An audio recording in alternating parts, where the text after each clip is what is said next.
솔로몬 왕이 사람을 보내어 히람을 두로에서 데려오니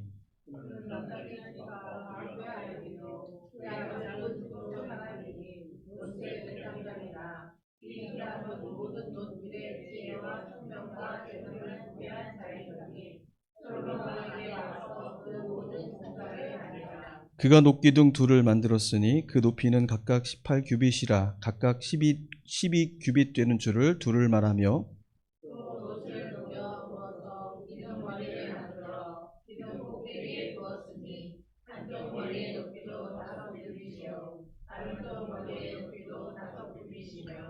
기둥 꼭대기에 있는 머리를 위하여 바둑판 모양으로 얽은 그물과 사슬 모양으로 따은 것을 만들었으니 이 머리에 7이요 저 머리에 7이라.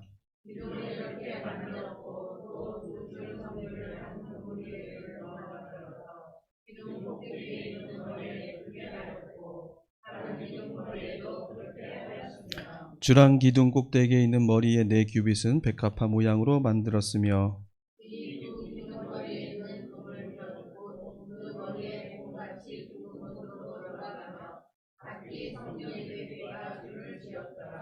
이 두 기둥을 성전의 주랑 앞에 세우되 오른쪽 기둥을 세우고 그 이름을 야긴이라 하고 왼쪽의 기둥을 세우고 그 이름을 보아스라 하였으며 그 두 기둥 꼭대기에는 백합화 형상이 있더라. 두 기둥의 공사가 끝나니라. 아멘. 감사합니다. 함께 인사 나누시겠습니다. 주님의 평화를 빕니다.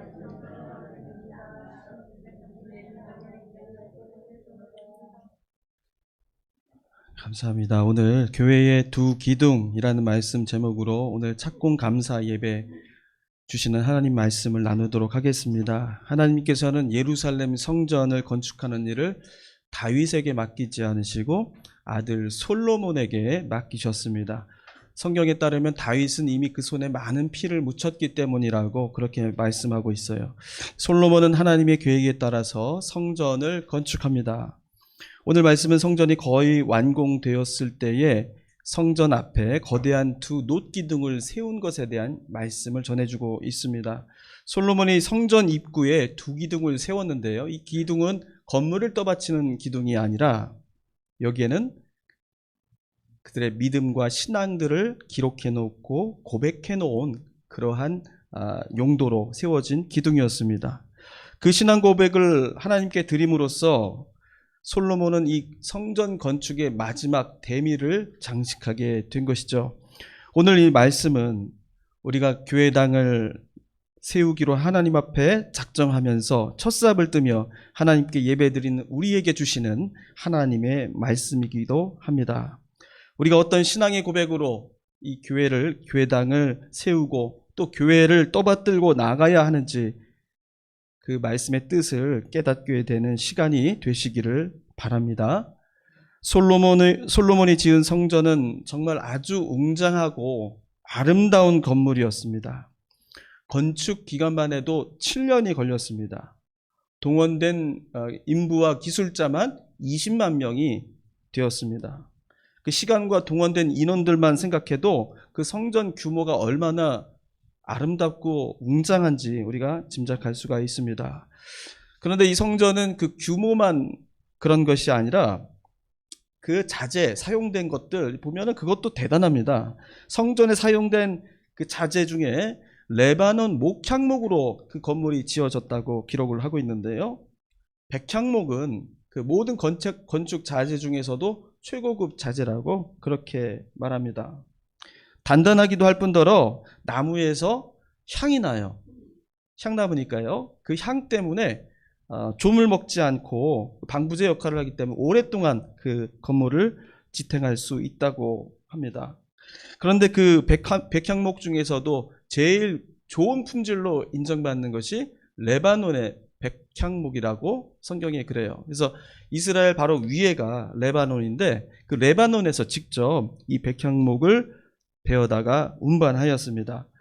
이제 문제는 레바논이 가까운 거리가 아니잖아요. 국경을 넘어야 되는 먼 거리에 있는데 그걸 어떻게 날라든가 바로 이 레바논에서 백향목을 베어서 바다를 통해서 흘려보내는 거예요. 뗏목을 타고 흘려보내서 그것을 운반하는 그 인부들이 그 나무들을 다시 예루살렘으로 가져오는 그 어려운 작업들을 한 거예요. 그 거리만 해도, 이동 거리만 해도 어마어마하겠죠. 그래서 이 나무를 자르고 다듬는 기술자만 3만 명이 동원되었다고 합니다. 그리고 한 달에 10,000명씩 번갈아 가면서 레바논의 일꾼들을 보내서 그 나무를 베어오게 했다고 기록하고 있어요. 짐꾼이 7만 명이고 또 산에서 돌을 떼어오는 사람이 8만 명, 그리고 그 일꾼을 감독하는 사람만 3,300명이라고 그렇게 성경에 기록하고 있습니다. 여기까지만 해도 어마어마한 그러한 성전 건축이었어요. 그런데 성전을 건축하는 방식도 남달랐습니다. 건축할 때 원석을 건축 현장으로 가져와서 거기서 다듬는 것이 아니라 아예 건축 현장에서 다 돌을 다듬어서 와요. 그래서 성전 건축 현장에서는 그 돌을 갖다 끼울 수만 있게 그렇게 설계를 했습니다. 그러니까 성경에서는 뭐라고 얘기를 하냐면 6장 7절에 보시면은 이렇게 기록하고 있어요. 건축하는 동안에 성전 속에서는 방망이나 도끼나 모든 철 연장 소리가 들리지 아니하였다. 이렇게 기록하고 있습니다. 건축이 거의 끝날 무렵 이 솔로몬은 이렇게 많은 재원과 많은 인력들과 그리고 정말 가장 뛰어난 방식으로 건축을 하였던 이 모든 성전을 다 마칠 때쯤 성전 건축의 책임자였던 히람이라는 사람에게 놋기둥 2개를 세울 것을 부탁합니다. 이 놋기둥은 아까 말씀드린 것처럼 기둥을 뭔가를 바치려는 기둥이 아니라 사람들이 성전을 드나들 때마다 보게 하기 위해서 만들어진 그러한 기둥이었어요. 그래서 돌이 아니라 놋으로 그 기둥을 만들게 했고 그 기둥에 이름까지 붙이게 됩니다. 그 이름이 바로 무엇이에요? 야긴과 보아스였어요. 야긴이라는 것은 그가 세우신다라는 뜻이고 보아스는 그에게 능력이 있다라는 그러한 뜻입니다. 그러니까 야긴과 보아스, 항상 그 성전을 출입할 때에 그 글귀를 모든 사람들이 보아야 했던 것이죠. 그가 세우신다. 그에게 능력이 있다. 이것을 합쳐서 우리가 이렇게 읽어볼 수가 있겠죠. 하나님이 그의 능력으로 세우신다.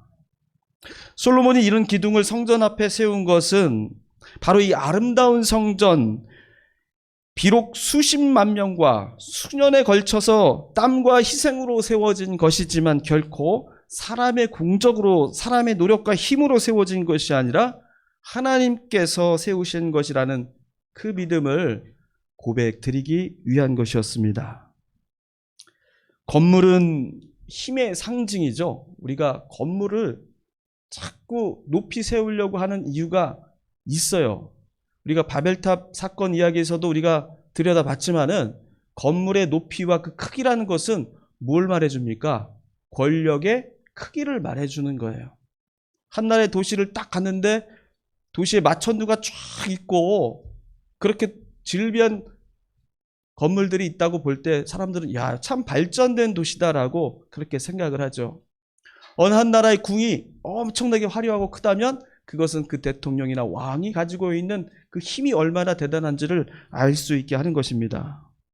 이 건물은 바로 솔로몬 왕의 통치 능력과 힘을 과시하는 것으로 비춰질 수 있었습니다.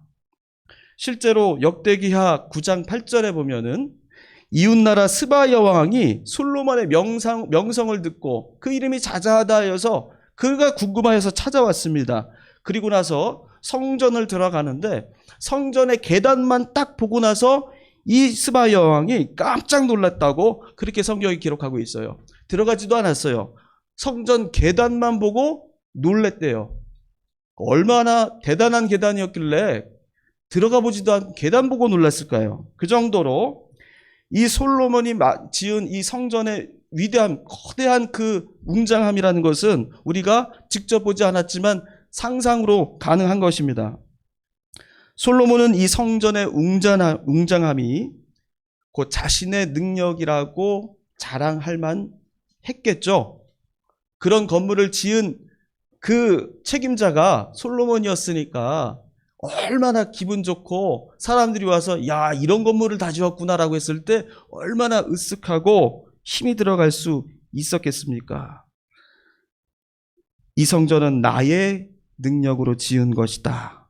나의 상징과 같은 것으로 자리할 수도 있는 그런 유혹이 분명 있었습니다. 하지만 솔로몬은 그 두 기둥을 세워 놓음으로써 자기 자신에게 또 들어오는 모든 사람에게도 이런 믿음을 갖도록 한 것이죠. 이 건축은 결코 내 능력으로 된 것이 아니라 하나님 그의 능력으로 세우신 것이다 라고 모두가 함께 드나들며 기도하기를 원했던 것입니다. 하나님께서 세우신다. 하나님만이 능력 있으시다. 우리는 이 믿음을 솔로몬의 이 두 기둥을 통해서 우리도 함께 고백해야 할 줄로 믿습니다. 그런데 이 두 신앙의 기둥, 이 두 기둥에 세워진 이 신앙 고백 끝까지 갔으면 좋았겠지만은 이 신앙이 끝까지 가지를 못했어요. 그 신앙이 변질되었습니다. 타락해버렸어요. 결국 이스라엘이 무너지고 성전도 무너지게 된 것입니다. 그 신앙이 변질된 그 징조가 이미 앞에 무수하게 있어요. 성경의 저자는 그 모든 사실들을 숨김없이 이 성경에 다 기록해 놓고 있습니다. 우리가 솔로몬을 위대한 왕이라고만 생각하는 그 편견만 우리가 거두면 이 성경 안에서 그 많은 이야기들을 볼 수가 있습니다. 어떤 일들이 있었습니까? 그 앞에 솔로몬은 성전을 세웠지만은 그 후에 또 무엇을 세웠어요? 솔로몬 궁전을 세웠습니다. 자신의 궁전을 세웠어요. 그 궁전을 세운 이야기가 7장에 바로 앞에 나와 있지요. 예. 솔로몬 하나님의 성전을 세우는 데는 7년이 걸렸습니다. 그런데 솔로몬 궁전을 세우는 데는 거의 2배인 13년이 걸렸습니다. 그 규모에서도 차이가 나요. 7장 2절을 보시면 6장 2절부터 볼게요. 6장 2절에 보시면 솔로몬 왕이 세운 이 성전의 크기가 이렇게 기록되어 있습니다. 성전은 길이가 얼마라고요? 60규빗이요. 너비가 20규빗이고 높이가 30규빗이에요. 그런데 7장 2절을 보십시오. 솔로몬 궁전은 어떻습니까? 그가 레바논 나무로 왕궁을 지었으니 길이가 100규빗이요. 너비가 50규빗이요. 높이가 30규빗이라. 예. 그 크기가 거의 2배쯤 가까이 큰 건물이 바로 솔로몬 궁전이었다라는 거예요. 또 7장 12절을 보시면 끝에 이렇게 성경의 기록자는 말하고 있습니다. 뭐라고 되어 있어요? 마치 여호와의 성전 안뜰과 주랑에 놓은 것 같더라. 이게 무슨 말이냐면 솔로몬이 세운 이 왕궁은 마치 뭐와 견줄만 하다? 성전과 견줄만 하였더라라고 그렇게 은근히 솔로몬이 가지고 있는 욕망에 관한 그 마음에 관하여서 기록을 해 놓은 것입니다. 솔로몬은 하나님의 성전을 세운 큰 공사를 한 것은 맞지만 그는 또한 자신의 궁전을 성전보다 2배 이상으로 크게 지음으로써 자기의 권력과 능력을 가시하고 싶은 그의 마음을 숨기지 않았습니다. 그 두 신앙의 기둥이 변질된 것은 나중에 이방 종교를 들여오게 된 일로부터 시작이 됩니다. 후궁이 700명이었고 첩이 300명이었어요. 이거는 솔로몬이 성적으로 타락했다라는 것만을 말해주는 것이 아닙니다. 후궁들을 그렇게 많이 들여오게 된 것은 바로 이방 종교를 들여오기 위함이었다는 것이에요. 이방 종교라고 한다면 페니키아의 바알 종교를 말하는 것인데 왜 야훼 신앙, 여호와 신앙 이외에 왜 바알 신앙을 솔로몬은 들여와야 했던 것일까? 그러기 위해서 후궁들을 들여오고, 그래서 이스라엘의 이 순결한 하나님 중심의 신앙을 왜 바알 신앙으로 더 씌워놨던 것일까? 그 배경에는 솔로몬이 가지고 있는 성장에 대한, 번영에 대한 집착이 있었던 것입니다. 하나님의 법, 야훼의 법, 여호와의 율법을 가지고는 결코 다른 나라처럼 그렇게 화려하게 번영할 수가 없어요. 단적인 예로 하나님의 법 아래에서는 땅을 매매할 수가 없습니다. 아하방이 포도원 한 영감의 포도원 땅이 탐나서 그것을 나에게 팔라고 했을 때 그 시골 농부가 결코 팔 수 없습니다. 왕의 명령을, 요청을 거절한 적이 있지 않았습니까? 왜 그랬어요? 그건 하나님의 법이 그래요. 땅은 하나님의 것이기 때문에 결코 매매할 수가 없습니다. 그런데 그렇게 매매할 수 없는 그러한 사회 안에서는 번영할 수가 없어요. 세금을 함부로 걷어들일 수가 없었습니다. 하나님 법 안에서는 인구수를 함부로 조사할 수가 없었어요. 인두세를 걷기 위해서 인구조사를 하지 못하게 했습니다. 그러나 솔로몬은 그 하나님의 법 아래에서는 결코 번영할 수가 없다라는 것을 알았어요. 그래서 후궁들을 들여오고 그 후궁들을 어디다가 살게 했어요? 예루살렘 성전에 살게 했습니다. 그리고 그들이 가지고 들여온 이방 종교를 통해서 그는 바알 종교라는 말 자체가 소유자라는 뜻이에요. 땅을 소유하고 재산을 개인으로 독식할 수 있는 그러한 구조를 만들어 놓은 그 체제, 그러한 사회를 뒷받침해 줄 수 있는 종교가 바로 바알 종교였다는 것이죠. 그래서 솔로몬은 이방 종교를 들어와 이 종교를 혼탁하게 만들었습니다.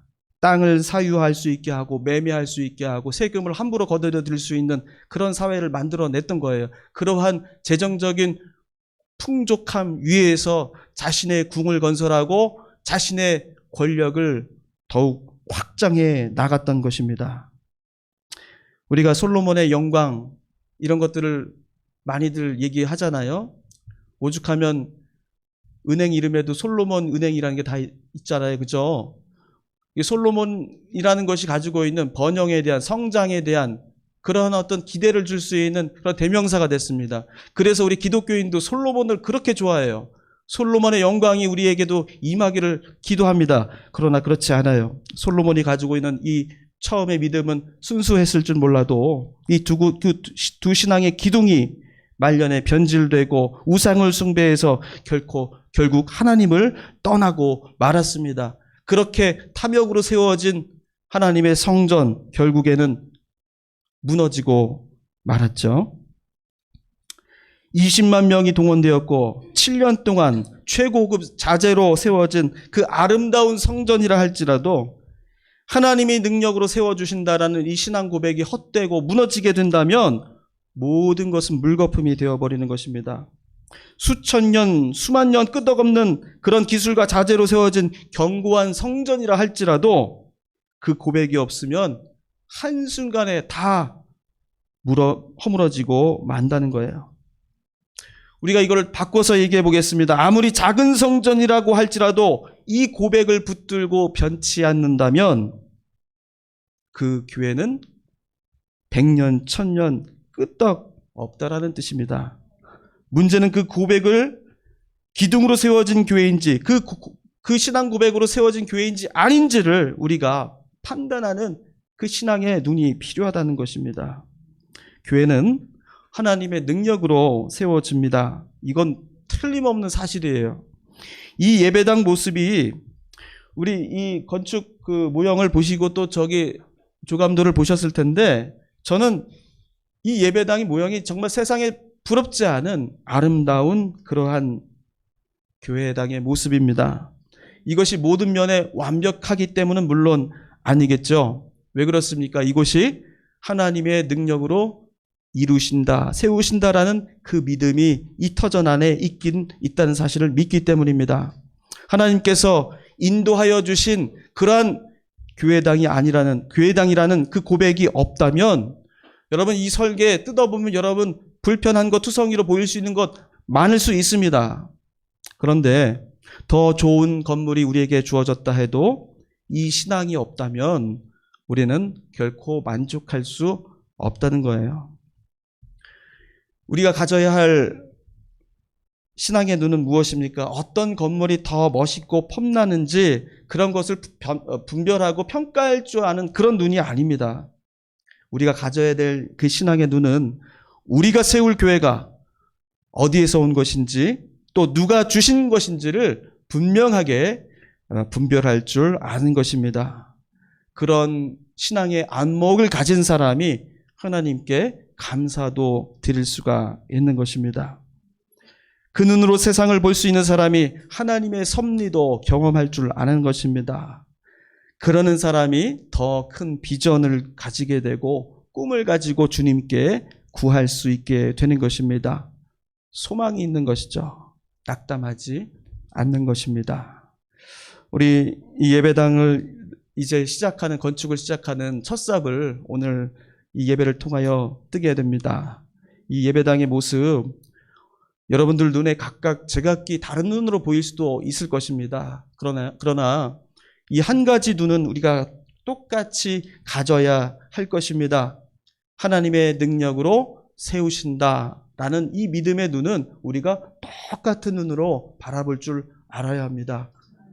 그 눈으로 하나님께 감사하는 마음을 가질 수 있어야 합니다. 그래야 우리에게 더 큰 꿈을 주시고 비전을 보여주시는 것입니다. 하나님의 능력으로 세워진 성전이라는 이 고백을 드렸던 솔로몬, 그 고백을 잃어버렸을 때에 그 견고한 성전이 한순간에 허물어져 버렸습니다. 교회를 부흥하게 하고 교회를 능력 있는 살아있는 교회가 되게 하는 것은 결코 물질적인 조건에 있지 않다라는 것을 성경은 분명히 말씀해 주고 있는 겁니다. 사람의 능력에 있는 것이 아니라는 것을 분명하게 말씀해 주고 있는 것입니다. 사람의 생각과 주장을 가지고 그 교회를 이끌고 나가는 것은 그 야긴과 보아스의 그 신앙 고백, 그 귀중한 신앙 고백을 배반하는 것이라는 것이죠. 하나님의 능력으로 세우신다, 이 고백을 가지시고 이제 어떻게 우리 교회의 비전을 이끌고 나가실지 두렵고 하지만 설레는 그런 마음으로 소망을 품고 우리가 이 교회당을 세워가고 교회를 아름답게 세워나가야 하겠습니다.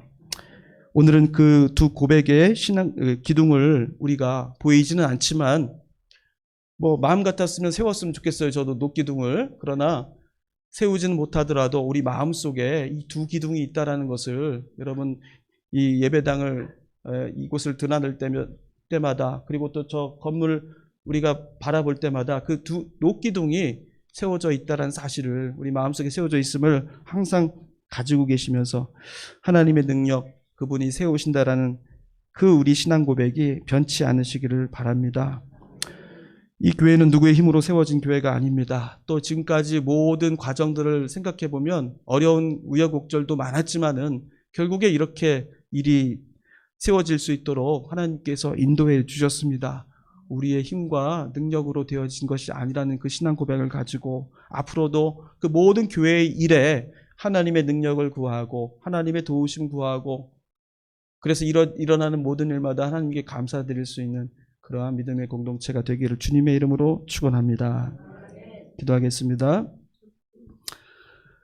하나님, 해림교회에 이 같은 은총을 내리워 주셔서 그 어려움을 이겨내고 마침내 교회당을 주님 앞에 드릴 수 있도록 첫삽을 뜰 수 있도록 인도하여 주심을 감사합니다. 주님, 우리 마음속에 그 믿음의 두 녹기둥 주님께서 주님의 능력으로 세워주신다라는 그 믿음을 변치 않고 흔들림 없이 항상 주님 앞에 드리고 고백할 수 있는 저희가 되게 하여 주시옵소서. 주님, 그리하여서 예배당이 세워지지만 그 예배당 위에 세워질 하나님의 거룩한 공동체가 되게 하여 주시고 그 공동체를 통하여서 주의 놀라우신 역사가 일어나도록 주님 인도하여 주시옵소서. 이 모든 간구를 예수님의 이름으로 기도하옵나이다. 아멘.